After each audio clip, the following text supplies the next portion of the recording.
Hello class 10th. In the last class we already discussed about the different types of topic, but the part is that we already promised you that कि definitely I will come with the some salts topics जिसमें से 5 main salt के topic थे, washing soda, baking soda, POP, bleaching powder और caustic soda. आज मैं आपको फटाफट समझाऊंगा वॉशिंग सोडा। ध्यान रखिएगा वॉशिंग सोडा का जो फॉर्मूला होता है Na2CO3 10H2O, भूलना नहीं है बॉस, तुम्हें कसम है जिससे तुम प्यार करते हो। ठीक है, वॉशिंग सोडा का फॉर्मूला क्या होता है? Na2CO3 10H2O, और इसका जो केमिकल नेम होता है सोडियम कार्बोनेट डेकाहाइड्रेट को, sodium carbonate decahydrate. Is it clear?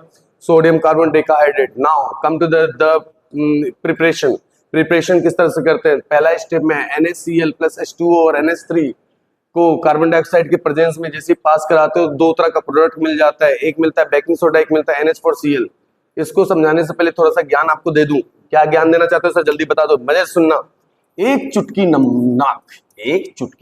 नमक अगर पानी में मिला डालोगे, एक चुटकी नमक अगर पानी में मिला डालोगे, 1 pinch of salt if you 1 चुटकी salt if you mixed with the water, then what will happen मेरे बच्चों? Then that is called NaCl plus H2O is nothing but we can so called brine solution. इसे क्या कहते हैं? Brine solution. भाई एक चुटकी सिंदूर नहीं भाई, सॉरी सिंदूर नहीं, एक चुटकी नमक अगर पानी में मिला दो तो क्या मिल जाएगा? Brine solution. क्या मिल जाएगा? Brine solution. अगर इसी में NH3 मिला दो तो क्या ये कहलाएगा भाई साहब? इसे कहना पड़ेगा उसके बाद एमोनिकल ब्राइन सॉल्यूशन। क्या कहना पड़ेगा?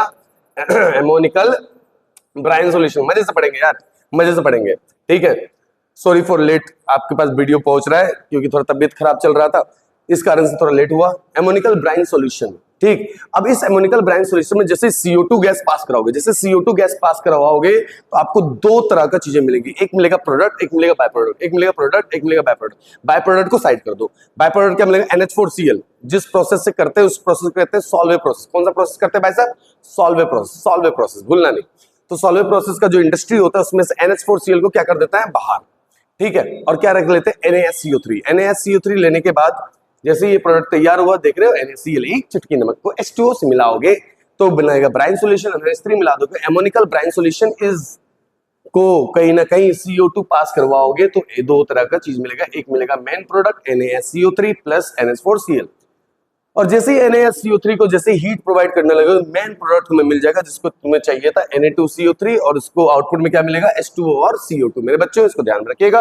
एंड द लास्ट स्टेप में जैसे Na2CO3 को जैसे रिक्रिस्टलाइजेशन कर दोगे, 10 मॉलिक्यूल्स ऑफ H2O मिलाओगे तो आपको मिलेगा Na2CO3 10H2O। नोट कर लो, ध्यान से समझ लो, ध्यान से। जिस प्रोसेस से तैयार होता है इसका नाम भूलना नहीं, उस प्रोसेस का नाम है भाई साहब सॉल्वे प्रोसेस। सॉल्वे प्रोसेस बेटा, सॉल्वे प्रोसेस भूलना नहीं। एक बात ये और बताना चाहूंगा, ये सॉल्वे नाम पड़ा है, सॉल्वे नाम पड़ा है कहीं ना कहीं ये एक बेसिक सॉल्ट है, और सॉल्वे NaCl से रिलेटेड होता है। जहां जहां सॉल्वे सुन लेना वो पक्का वहां पे पक्की बात है NaCl है, पक्की बात है। कौन है? NaCl है, तो भूलना नहीं है। सॉल्वे प्रोसेस से रिलेटेड क्या है? नमक। नमक क्या है? NaCl, तो भूलना नहीं। जहां जहां NaCl वहां वहां सॉल्वे प्रोसेस, भूलना नहीं भाई। ठीक है, अच्छा सही है सर। नाउ ओवरऑल मैं आपको डिटेलिंग दिखाई दूं, ओवरऑल जो डिटेलिंग आपको मैं दिखाई दूं तो आपको कुछ भी याद नहीं रखना, तीनों स्टेप याद रखना है। इसके यूजेस याद रखना है कि क्लीनिंग पर्पस के लिए यूज होता है, मैन्युफैक्चर ऑफ ग्लास के लिए यूज होता है, मैन्युफैक्चर ऑफ सोप के लिए यूज होता है, removal of the hardness of the water के लिए यूज होता है। और इसका इंपॉर्टेंट नोट ये है, वॉशिंग सोडा एक बेसिक सॉल्ट है और it is alkaline in A nature because it comes from the NaOH। और सबको पता है ये बात, NaOH और वीक एसिड और H2CO3, कहीं ना कहीं आपको पता है NaCl आता भी कहां से भाई साहब? नहीं पता तो जान लो यार, सिंपल सी बात है भाई। NaCl कहां से आता है गुरु? NaCl आता है कहीं ना कहीं अपने को पता है, वो आता है NaOH में। तुम HCl मिला डालोगे तो आपको मिल जाएगा कहीं ना कहीं NaCl और कुछ अमाउंट ऑफ वाटर रिलीज होगा।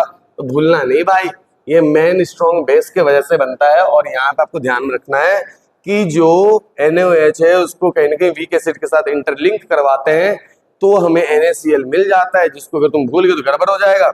और कहीं ना कहीं ये वीक बेस इसलिए है, ये बेसिक सॉल्ट इसलिए है क्योंकि Na और CO3 एक एक सॉल्ट तैयार करता है जिसको हम लोग सोडियम कार्बोनेट बोलते हैं, और वो H2O बाहर रह जाता है, that is called the basic salt. I hope you all are able to understand my concept and theory. Please note it down in your copy और एंजॉय से मजे कीजिए। This is called the KD sir classes. Thank you class, जय हिंद।